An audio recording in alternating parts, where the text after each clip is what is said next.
Hi, Bryan Voltaggio here from Voltaggio Brothers Steak House. I know we're all cooped up in our homes trying to figure out what we're going to cook. And I know a lot of you are probably looking for a steak. Unfortunately, the steakhouse is closed right now, but I'm going to show you how you can create the same experience right in your home. Really great cuts of steak, cooked simply in cast iron pan, very easy to do. I'm going to show you how to cook the perfect steak every single time. So the cut that I like to use the most for a steak, especially when cooking at home, is a ribeye. This is like a 32 ounce double cut roast that we're gonna cook the whole thing together. And we're gonna simply season it with just some salt, pepper, sear it in a little olive oil, some thyme, rosemary, and garlic. And of course, we'll finish it with some butter to baste. So the first step is to season it with some salt and pepper. I have some Moldon flake sea salt. Just generously season it all the way over the steak. And then some pepper.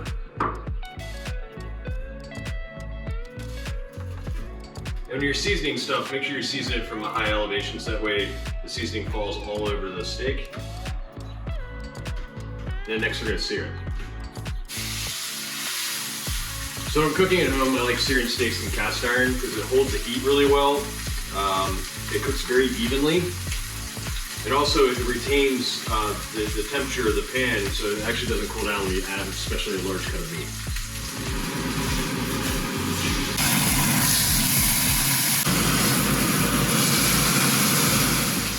So once you've seared the steak on all sides, got it browned all over, the next thing we're gonna do is we're gonna baste it with some aromatics and butter before we put it into the oven. Oh, and by the way, I've already preheated the oven at 250 degrees. If you're using convection fan, it's even better. You can turn it down to 225. The lower the temperature, actually, the better it is when you're cooking a steak like this. We've got some smashed garlic cloves, some rosemary, also a little bit of thyme. I'm gonna add some butter. At this point, take a spoon and you use a spoon to baste the butter over top of the steak.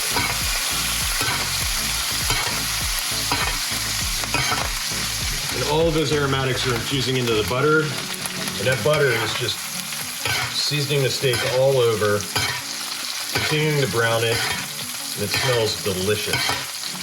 So after you're done basting the steak, put it onto a rack with a sheet tray, and then spoon over all the aromatics and the butter.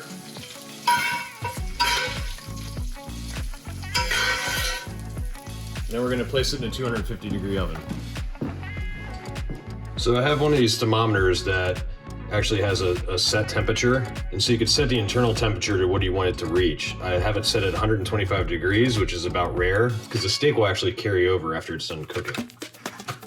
So you stick the probe into the steak. Now we're gonna place it into our preheated oven.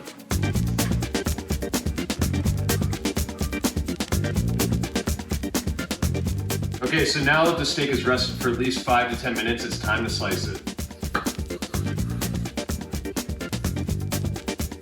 Wow, it's perfectly cooked. So you see, as it carried over, it's a perfect medium rare to medium.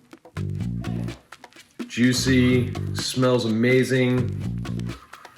My dog's trying to get some right now. Like, that is the perfect steak. So as you can see, this is a very simple technique. And don't forget, check your local market, your local farmer's market for good cuts of meat. And understand too, this doesn't only have to be beef. You could use this for pork as well. I mean, you can use this for other cuts of meat. Well, hopefully this will help you out, during these times. You can cook some delicious food at home. But we also look forward to cooking for you soon. So hopefully we'll see you at Voltaggio Brothers Steak House very soon. Thank you, and stay safe.